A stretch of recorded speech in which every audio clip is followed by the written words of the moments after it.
L'Arabie Saoudite est un pays clé au Moyen-Orient, mais qui est le prince héritier Mohammed Ben Salman? Sera-t-il le futur roi d'Arabie, malgré l'assassinat du journaliste Khashoggi? Des réponses avec l'invité du Grand Angle.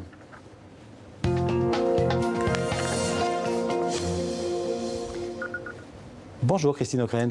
Bonsoir Xavier Lambrecht. Alors c'est un plaisir de vous accueillir dans ce grand angle aujourd'hui. Je vous présente en deux mots, journaliste, présentatrice notamment du 20h d'Antenne 2 et puis aussi de France Europe Express sur la 3 et puis plus tard directrice générale de l'audiovisuel extérieur de la France, puis auteur d'une quinzaine de livres dont le dernier au cœur de l'actualité consacré au prince héritier d'Arabie Saoudite intitulé Le prince mystère de l'Arabie, Mohammed Ben Salman, les mirages d'un pouvoir absolu, c'est chez Robert Laffont.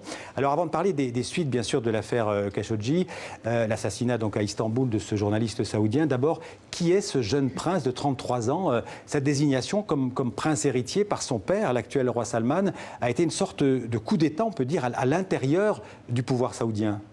Oui, en fait, la vraie révolution, avant que le prince héritier, qui a maintenant 33 ans, essaye d'imposer un rythme de réforme à ce pays totalement figé, ankylosé dans un système social et religieux archaïque, c'est le roi qui a fait cette première révolution en cassant le système qui voulait, depuis le roi fondateur Ibn Saoud, que le pouvoir passe de fils d'Ibn Saoud en fils d'Ibn Saoud, ce qui expliquait qu'on est toujours à la tête de l'Arabie Saoudite des vieillards plutôt qu'Akoshim.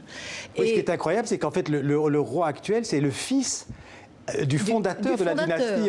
Ibn Saoud qui crée l'Arabie Saoudite contemporaine en 1932. Ouais. Mais polygamie aidant, Ibn Saoud a eu toutes sortes d'enfants, ne parlons que des fils, il faut bien dire que c'est une société où les femmes n'ont pas une grande importance, et donc Salman est l'avant-dernier des fils. Il est arrivé au pouvoir, il a attendu le pouvoir pendant 30 ans, il a attendu que ses frères ou demi-frères passent la main, en quelque sorte, et donc c'est lui qui constate que cette caste des princes, qui est innombrable, on les estime tantôt à 3000, tantôt à 10 000, que cette caste des princes a totalement pompé les richesses énormes dues au pétrole, asphyxie complètement le pays, ne permet pas une vraie redistribution des richesses, ne permet pas non plus un développement d'un vrai secteur privé, parce que tous les contrats, et c'est tous ceux qui ont fait ou font des affaires en Arabie Saoudite le savent, passaient par ces princes, et donc il décide, voilà, je casse ça, je ne passerai pas le pouvoir à mon frère cadet, je choisis mon fils préféré, donc même pas son fils aîné.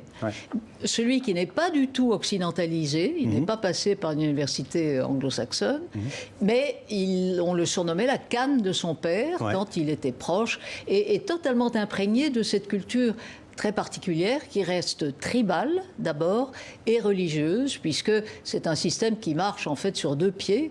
Le wahhabisme d'un côté, donc une version intégriste de l'islam, et la dynastie des Saouds. Ce jeune prince, un vrai ou un faux moderne?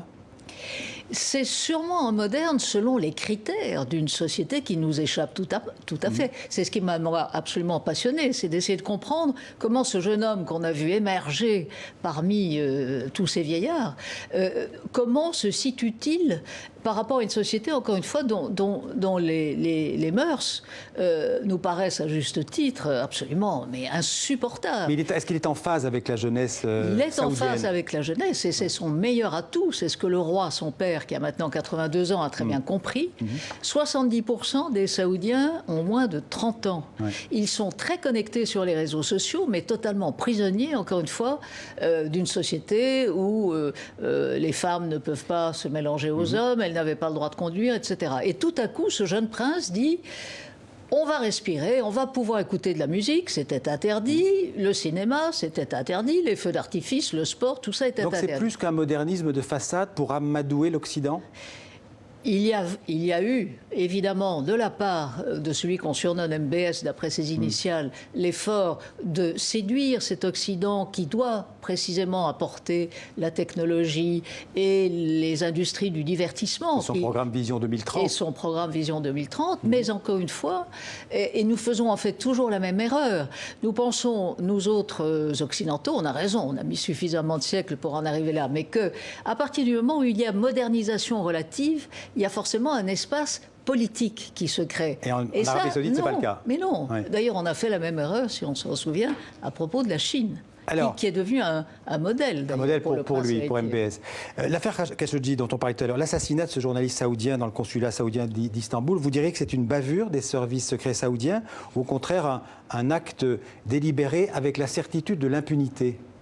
Il y a sûrement l'impunité du pouvoir absolu, mais d'abord c'est un crime abject, mais en plus, si j'ose dire, profondément stupide, parce que, hélas, on est habitué à voir toutes sortes de régimes autoritaires qui se débarrassent de leurs opposants beaucoup plus discrètement. Ce qui m'a beaucoup intéressé, c'est qu'aujourd'hui, le Financial Times a sorti un entretien de l'un des princes, l'un des cousins du roi actuel, le prince Turki, qui était le patron de Khashoggi, parce que ce qui est intéressant dans le parcours de cet éditorialiste, c'est qu'il appartenait au système lui aussi, avant de s'auto-exiler à Washington. Mais ce prince Turki a déclaré hier au Financial Times comment croire la CIA qui conclut à la responsabilité indirecte du prince héritier quand on se souvient de toutes les erreurs de la CIA. Donc on voit que la famille royale met en avant quelques vieux princes pour venir au secours du plus jeune. Le plus jeune qui, lui, est en visite officielle à Abu Dhabi, son meilleur allié. Voilà, on le voit là, le Khashoggi, parce que...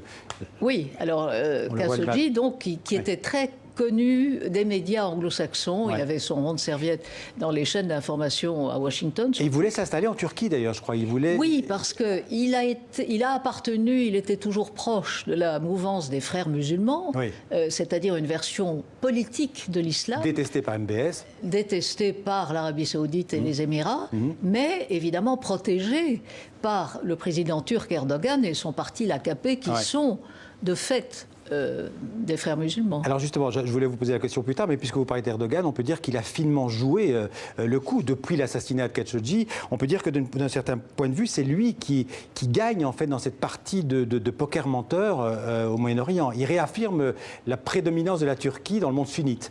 Tout à fait. Il a merveilleusement, si j'ose dire, exploité cet assassinat affreux. Et tous les 2 jours, ses conseillers ou les médias qui lui sont proches ont laissé filtrer des détails macabres sans d'ailleurs beaucoup de preuves. Ça a tourné au polar.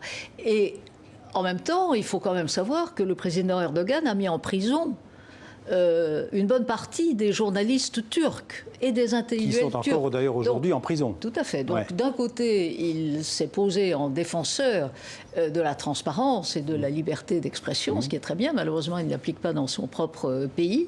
Mais il a affirmer ainsi son ambition, d'abord son ambition d'humilier ce jeune prince, tout en protégeant toujours le roi dont il dit qu'il est merveilleux et que c'est son grand ami. On peut imaginer qu'il y a eu peut-être quelques tractations financières, puisque l'on sait que l'économie turque va quand même assez mal. Mais il veut, lui, Erdogan, être effectivement le leader du monde sunnite, bien qu'il ne soit pas arabe, il est turc. Et évidemment, on voit que Istanbul, en particulier, est devenue la capitale de tous ces opposants qui ont fui des régimes autoritaires, ou qu'il s'agisse du régime militaire égyptien ou des monarchies pétrolières. Et l'affaire Khashoggi accélère en fait ce phénomène en faveur de la Turquie. Alors l'autre victoire relative d'Erdogan, c'est d'embarrasser au plus haut point l'administration Trump. Parce qu'il a obligé la Maison-Blanche à traiter de cet assassinat dans des termes d'ailleurs absolument scandaleux d'une certaine manière, puisque Donald Trump a dit « Ah ben oui, le prince héritier, peut-être l'a-t-il fait, peut-être ne l'a-t-il pas fait, mais America First, et ce qui compte, ce sont les contrats d'armement de l'Arabie Saoudite. » Pour l'instant, on peut dire justement que l'MBS, le prince héritier, garde le soutien des États-Unis. Il garde le soutien de la Maison-Blanche, mais il est évident que le Congrès, y compris des sénateurs républicains, sont maintenant déterminés à obtenir une lumière relative sur cet assassinat, parce que l'affaire a pris un retentissement considérable, enfin partout, dans nos pays occidentaux, évidemment pas ailleurs, ni en Russie, ni en Chine, bien évidemment. Et donc là, oui. Mais ça pourrait aller jusqu'à le déstabiliser, MBS? Déstabiliser MBS, je ne crois pas. Qu'il y ait une secousse tellurique au sein de ce système très opaque que je m'efforce de décrire dans mon livre, oui. Que les ultra-religieux en particulier s'efforcent comme à chaque spasme de regagner un peu de terrain alors Oui, que parce qu'il ne les a pas ménagés, MBS. Au contraire, il en a mis énormément en prison. Il a mis en prison beaucoup de progressistes, mais encore plus de religieux ultra-conservateurs. Donc, encore une fois, une grosse secousse, mais le propre d'un régime, d'un système absolu, c'est évidemment de ne pas se renier lui-même. Et on ne voit pas le roi disant « Excusez-moi, je me suis trompé de fils, je vais en prendre un autre ». Certains évoquent le frère du roi dont on a parlé tout à l'heure, le prince Abdulaziz, pour succéder au roi Salman. Vous y croyez à cette hypothèse? Alors, ce serait revenir au système ancien, où le pouvoir passerait... Voilà. Ce prince Ahmed vivait à Londres. Il avait tenu des propos assez ambigus pour rejeter la responsabilité de la guerre du Yémen sur le prince héritier actuel. Il est revenu à Riyad, ce qui a nourri cette spéculation, mais encore une fois, je crois que toutes les supputations sur ce qui se passe dans les palais clos de Riyad, dont je me suis efforcé de pénétrer certains secrets, sont pour le moment, en tout cas... difficiles à faire depuis Paris, en tout cas. En tout cas. Merci beaucoup, Christine Ockrent. Pour tous ceux qui se passionneraient pour cette histoire et pour aussi, justement, ces équilibres de pouvoir au Moyen-Orient, je renvoie à votre livre, Le Prince Mystère de l'Arabie, Mohammed Ben Salman, Les mirages d'un pouvoir absolu, c'est chez Robert Laffont. Merci beaucoup. Merci.